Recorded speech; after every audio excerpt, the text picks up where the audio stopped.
Good afternoon, everyone, and welcome to our Insights and Innovation series after a long weekend.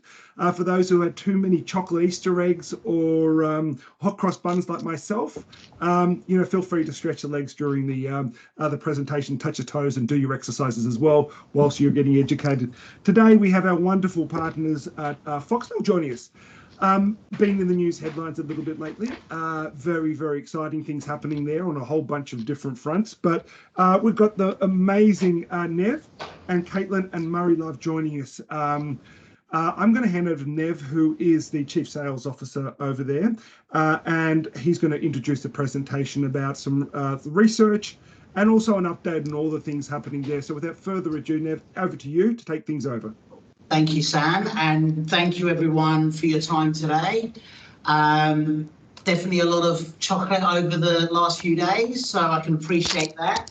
And look, after a long weekend, first thing you want is an insight session on data and measurement, but one which I feel is super, super important.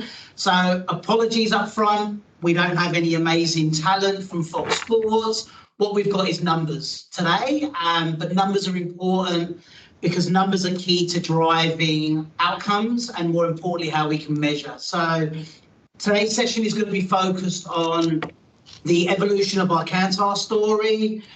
Murray Love, who's on the call, is an ex-FOXTEL MCN member who's come back in and is consulting on this project. But what we felt today was really important was I think everyone's seen in the press, Mark Frame within the future of TV spoke about alternate currencies or the need for additional. So today we'll spend a bit of time explaining why we've made the change or why we're moving towards an additional measurement source with Kantar. Murray will talk through a bit of the detail. What are the major changes? What are the different data points? And then Cailtin will go through some of the initial results we're seeing today.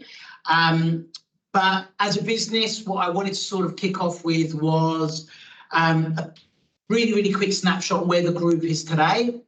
So as a business, we continually see growth, 4.7 million subs across our platform.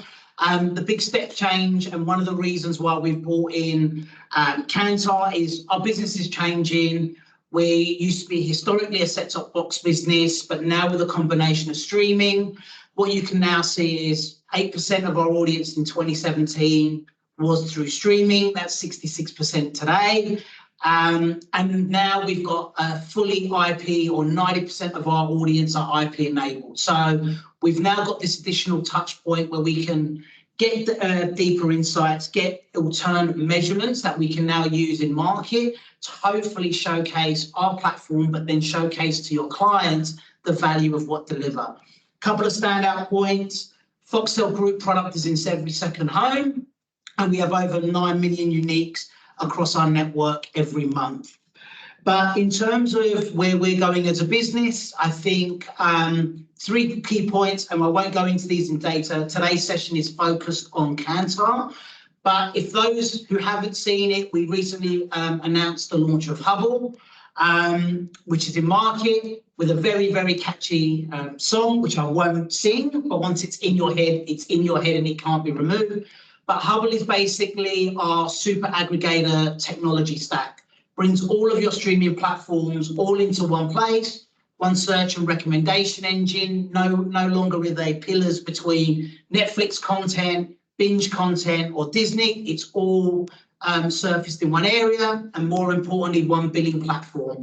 There'll be more updates of that in the future. We'll come in, we'll take you through some of the demos and the platforms. We continue to invest in data, and our characters segments are growing and growing, but also our first-party partnerships that we can do with Interversum. But today is about Kantar and our ratings and reporting. So the next few slides, I'll just talk a bit about top-line framework. Franey mentioned at the future of TV, multiple metrics are not new. Although in the world of television, there's the OzTAM measurement, in digital or in other mediums, there is always more than one measurement solution or more than one measurement solution to measure success or outcomes. And this is just a brief snapshot. So what we're introducing in television today isn't new to media, but it is very different to TV and linear television today. But for us, there's a need to move to that measurement. And we're going to focus on sport today. And Murray will talk through it in terms of the roadmap. But just top line, today, Kantar is now measuring and is measuring all of our sports audience, all of our sport co-partners, and all of our sport-specific fixed buys today. And the reason we've done that is, one, we've invested into some of the biggest codes in Australia. And two, what we've now seen is with the growth of streaming, we need to find a way that we can start to measure our audiences using all of our data points, not just OzTAM. So this gives you a quick snapshot. I won't go through all of the streaming numbers there, but the two key ones I do want to highlight, which just shows you a consumption shift. F1, 68% of audience now view that via streaming, and MotoGP is now 72% via streaming. And that's based on the time of day, the races, and the way that we bring content up through minis, etc. But there's now a need for us to sort of see how we can sort of measure our linear audiences more accurately, but more importantly, how we can sort of look at this converged state in the future. Now, Murray will go into this in a bit more details, but currently what we're seeing today through OzTAM, and this is not an OzTAM beat-up session in any way, what Kantar is doing for our business is Kantar is now introducing or supplementing our measurement panel. And Murray will talk through this in more detail, but it is now taking 1 million set-top boxes and giving us a more robust data set than just a sample. Today, what you see is this chart. There's lots of reds. So today via OzTAM, 38% of our time slots are zero rated. And that's based on a survey and a panel-based audience. And we're not surprised to see that when there's small sample sizes on small unique shows, you're generally going to find that those zeros are coming up.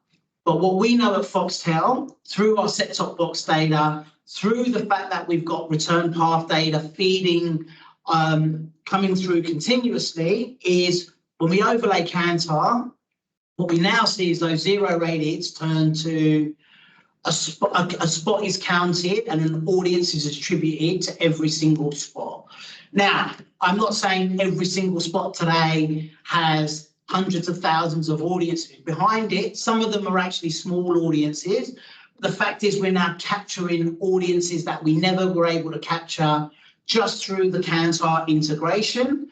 And there's a famous line that came out in the press: we can't sell donuts. No one can sell zeros, but as a business today with Kantar, we're able to sort of put an audience behind every spot, which now means for you, when you're buying across FOXTEL media, and especially within sport, those zero rateds can now have an audience attached to it, which should hopefully then allow you to measure and justify why working with FOXTEL media is more effective, but also delivering on your client outcomes. So that's just a major step change that we've seen on some of the info. What Murray will now take you through is why Kantar, the data points we're using today, and how that's affecting and changing the way our business is moving forward with sport, but also how GE will be impacted later in the year. And Murray will talk through that timeline. Cool. Over to you, Murray. Thanks, Nev. Yeah, as you've heard from Nev, our business is changing. It continues to change a lot, and we no longer need to rely on traditional measurement approaches. So I think, first up, we're in a very fortunate position that we sit on, 1 million households worth of return path data. So we're in a very good place from that perspective, and we can now rely on data from 1 million households rather than the existing currency, which is 1,400 FOXTEL homes across the country. And as Nev mentioned with some of the charts there, On the large rating programs, the existing currency does quite a good job, but there's just so many smaller channels and other day parts where we're just really not seeing accurate enough data in those areas.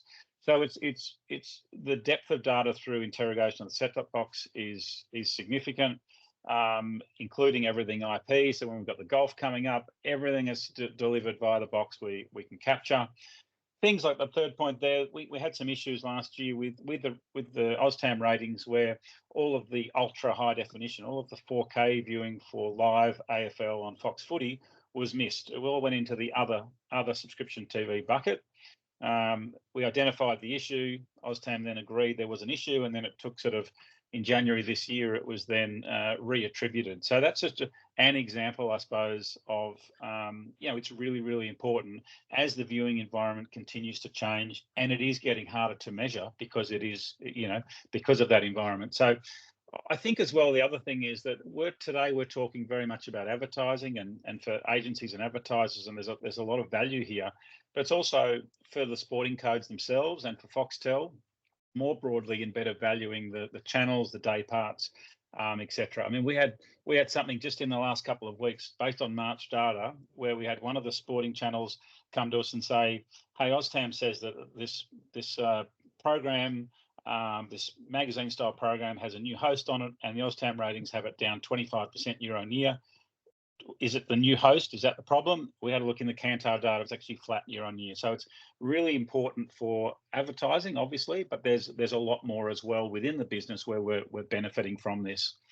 And really, I guess as to Nev's point as well about the proportion of content that is viewed via streaming, it really brings both of these together, whether it's set-top box or digital. It's bringing it all together in the one place. Just in terms of the difference in methodology. So OzTam on the left, there's 1,400 FOXTEL homes across the country that has been generating the ratings that we see via OzTam for many years. And as we've touched on, and we'll probably mention a few times, 1 million households is what we're fortunate enough to be able to base the Kantar ratings on. In terms of the methodology with OzTam, it's like Shazam on your iPhone, where it's an audio match. It picks up an audio signal and matches that to a reference site. Whereas from a return path data perspective, it's interrogation at that set-top box level. So as a customer is pressing buttons on the remote, that's been captured in the set-top box and downloaded overnight. In terms of recruitment, the issue with a lot of research and opt-in panels is purely that your ability to try and get a representative sample is tricky, and it's harder today than it was 20 years ago. So trying to get those 1,400 homes that represent the country is difficult because certain people, like probably most of us on this call, will say no to such a panel. Whereas with the set-top box interrogation, it's IP enabled. We just enable all of that data, obviously privacy compliant, etc. In terms of demographics, the OzTam approach or the people meter approach around the world is reliant on people pushing buttons. Each person in the home is assigned a button. With big data, set-top box interrogation, we're reliant on statistical algorithms, and I'll touch on that more shortly. The data with the existing people meter panel, it's a one size fits most. As I said, it does a pretty good job for a lot of content. However, when we want to get down into the granular, whether it's hey, we want to understand 4K versus high definition IP, etc., or just down to some of those smaller viewing areas, that's where we see a huge benefit from 1 million households.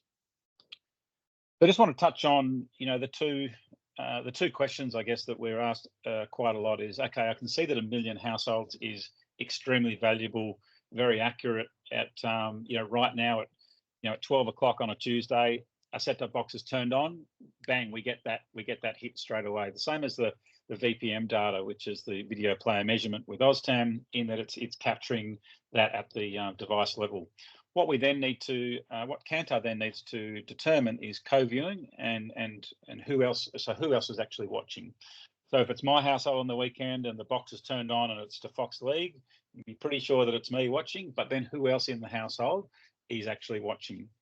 So the first thing that we do is FOXTEL's understanding of me as a customer is I've been a customer for 20 years. I have sport and they know where I live. But as far as who else is in the household, that's been a black spot. So we've done a privacy compliant match with Experian to determine what the household composition looks like, so that we can then provide to Kantar to say, okay, this household that I happen to live in is a household of 5 people, etc.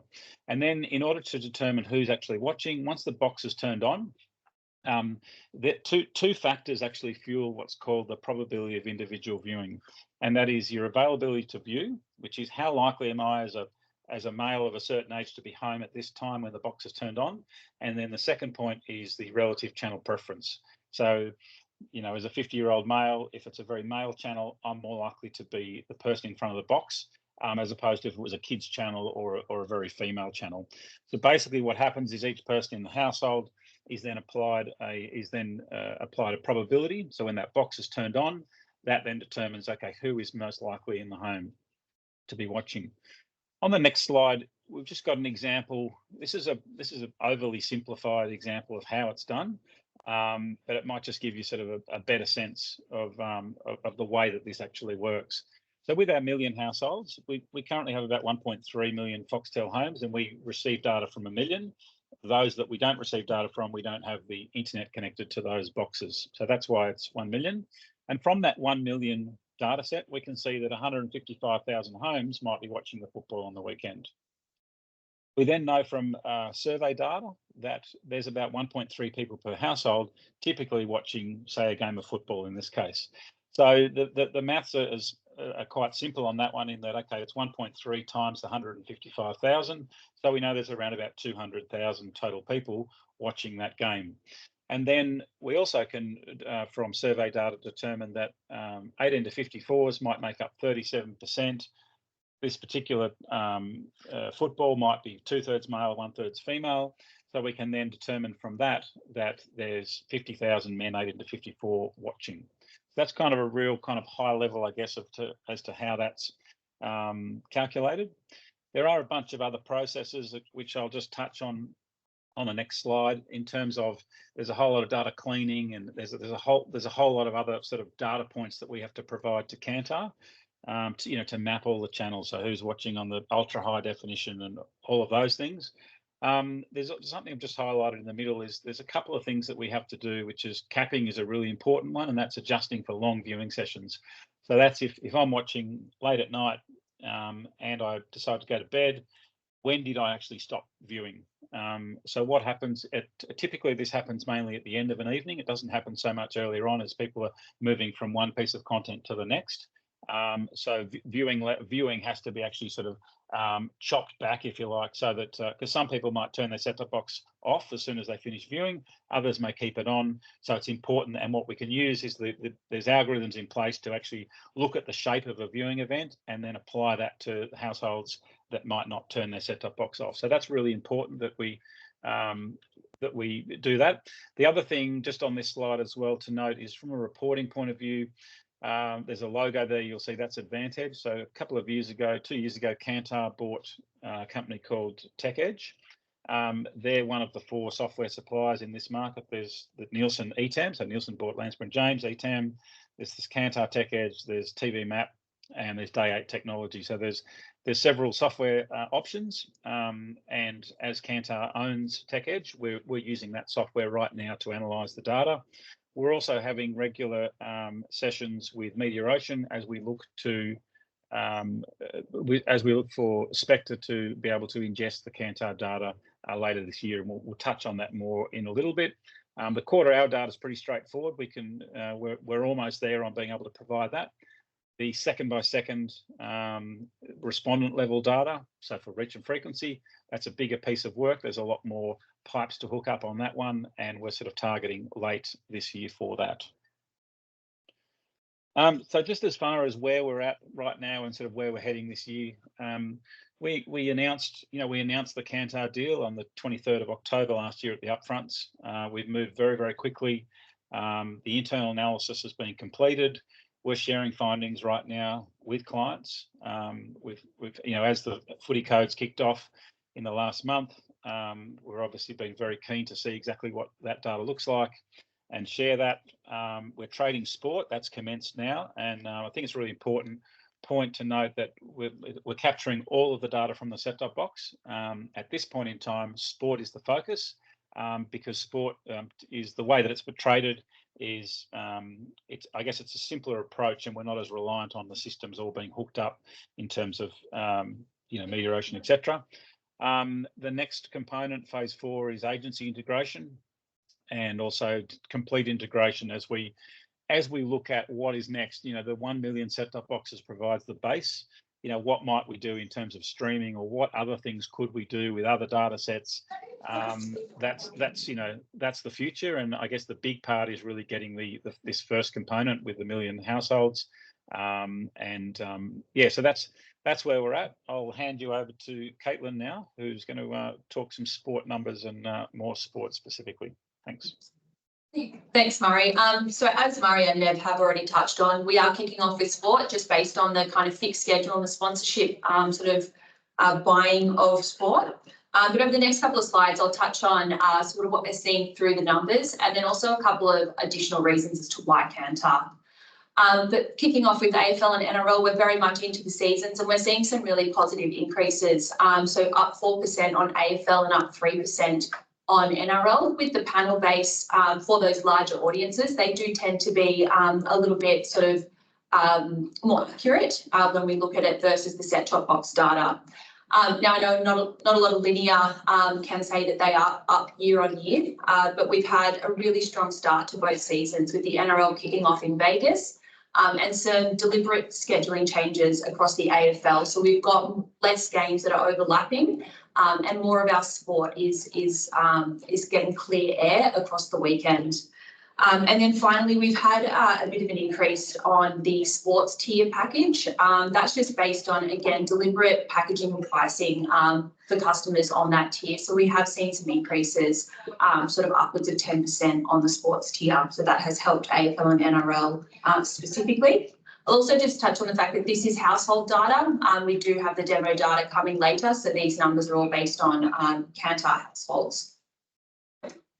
So this project is bigger than advertising, and that's particularly apparent when it comes to women's sport. So women's sport generally relies on government funding, and it really does rely on sponsor funding.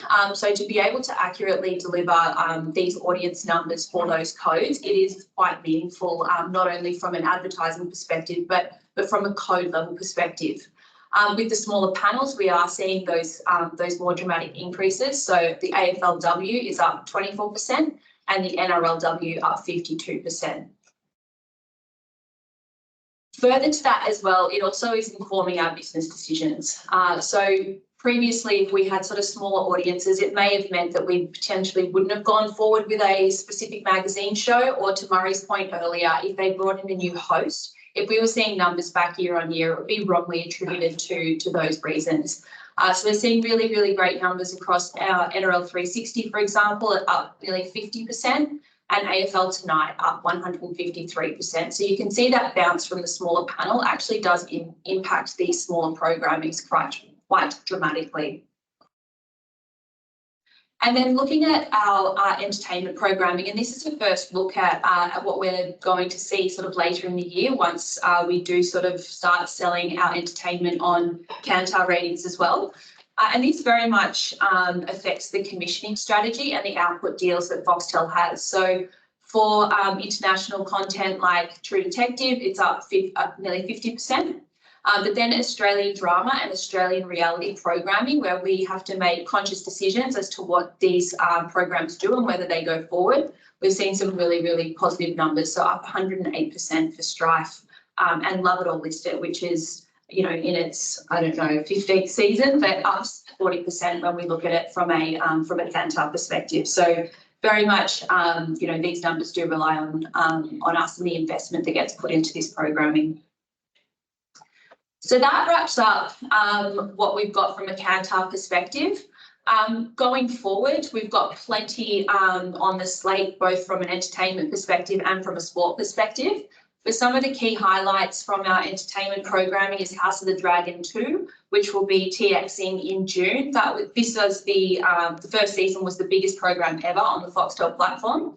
and this series is meant to be even better. So some great things to come in June from the entertainment side. From the reality side, we've got FY Island, which is going into season 2 and will TX around July. Again, #1 reality program on Binge for season 1.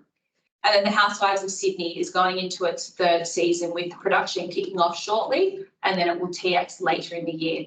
Again, going back to the Kantar piece, very much this allows us for better integration with clients like yourselves, and then gives us that stronger sort of return. And then from a sport perspective, we've got the always on sort of 24/7 calendar. So AFL and NRL very much into the seasons. We've got a really strong motorsports slate. We're heading into the Asia leg, which is great from a Formula One perspective because it's in our time zone. The supercars is delivering great results, and then we've got a really strong golf series season across the year. And netball, the Suncorp Super Netball season kicks off in a couple of weeks, and then into the international series for netball.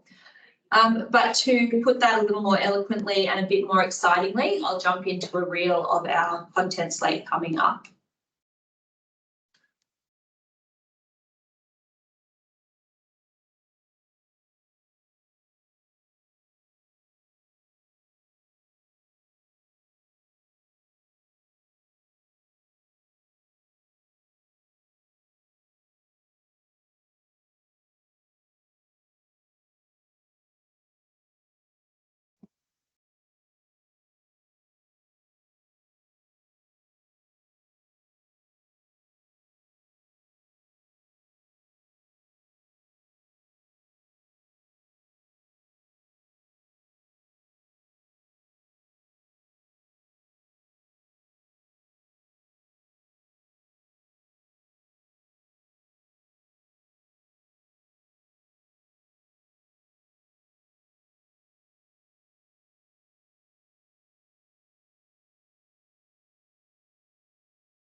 And that's what we've got today. So we'll hand over to everyone for questions if you have any.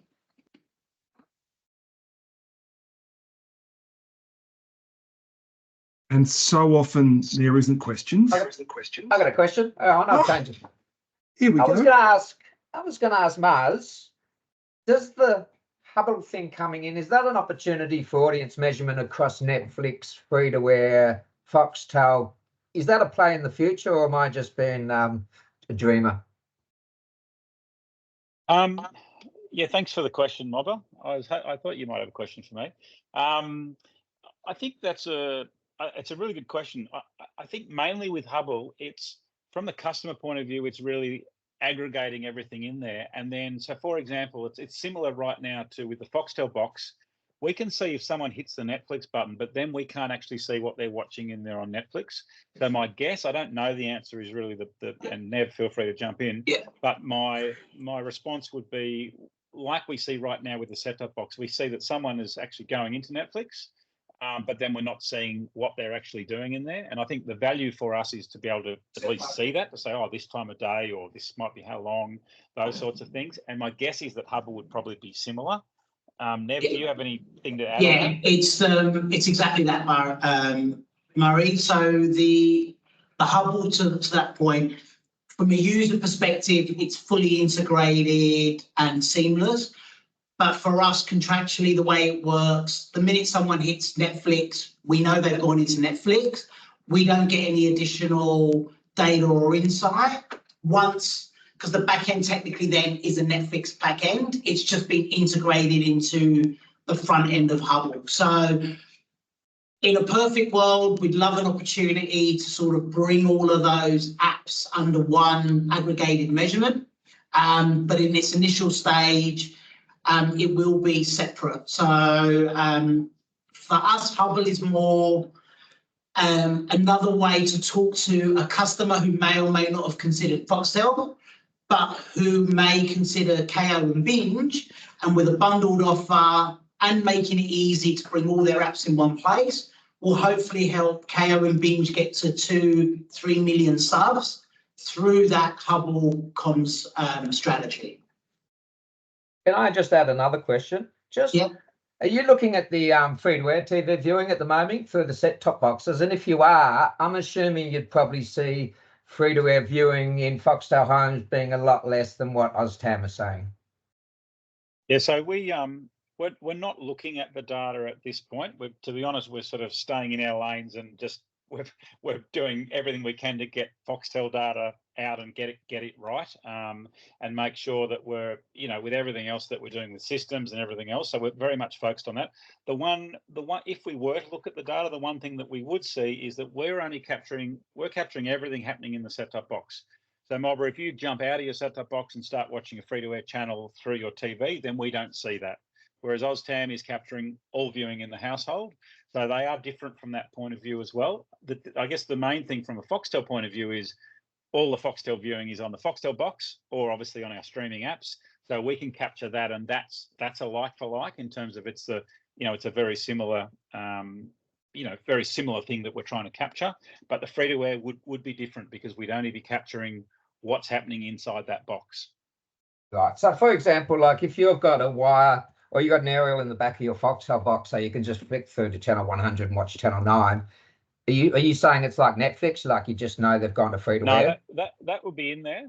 But say typically in a household with 2 TVs that might have one set-top box, we're not capturing what's happening outside the box on that main TV and then obviously the other TV. So there's, there'll definitely be differences in there. But yes, we do see that that viewing is captured.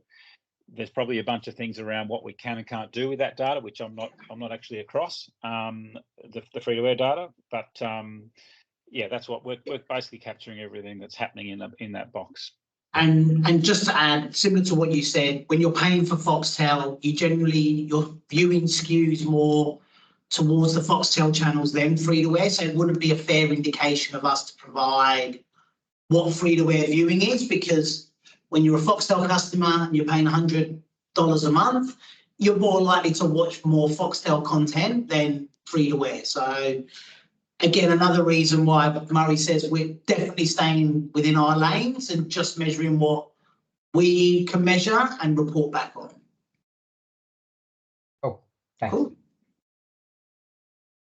Yeah, Sam, we got a question. Any other questions, guys? If not, we can put it through to the team over the next couple of days. Nev, Cailtin, and Murray, thank you so much for your time, and thank you for your ongoing support of the independent community. So thank you, members. Thank you for tuning in. Just a reminder that on the 18th we are in Brisbane and in Melbourne. So 17th and 18th in Brisbane agencies. We look forward to seeing you then. And trivia night on the 18th in Melbourne. Cans and cans, people. We've got the cocktail party coming up, and we'll see everyone next week for another Insights and Innovation series. Thank you, Foxtel. Thank you for your time today. Thank you. Good session. Thank you, everyone. Enjoy your week. Cheers. Short week, guys. Enjoy. See you later. See you later.